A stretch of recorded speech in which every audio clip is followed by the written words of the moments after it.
U.S.-China pact signing to ease tension but leave much undone.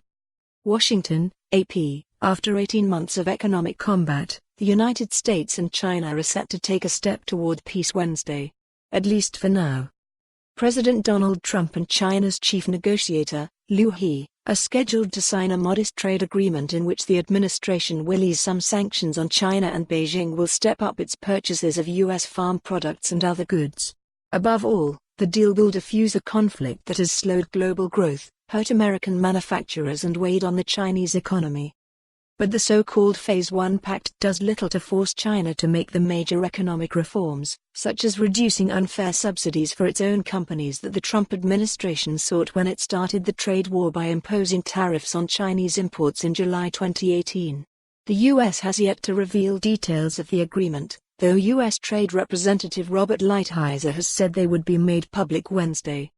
Most analysts say any meaningful resolution of the key U.S. allegation, that Beijing uses predatory tactics in its drive to supplant America's technological supremacy, could require years of contentious talks. And skeptics say a satisfactory resolution may be next to impossible given China's ambitions to become the global leader in such advanced technologies as driverless cars and artificial intelligence. The signing of the Phase 1 deal would represent a welcome, even if modest, to escalation of trade hostilities between China and the U.S., said Eswar Prasad, a Cornell University economist and former head of the International Monetary Fund's China division. But it hardly addresses in any substantive way the fundamental sources of trade and economic tensions between the two sides, which will continue to fester. In a letter to Trump on Monday, the top Senate Democrat, Chuck Schumer of New York, complained that the Phase 1 deal appeared to make very little progress in reforming China's rapacious trade behaviors and seems like it could send a signal to Chinese negotiators that the U.S. can be steamrolled. The thornier issues are expected to be taken up in future rounds of negotiations, but it's unclear when they will begin, and few expect much progress before the November U.S. election.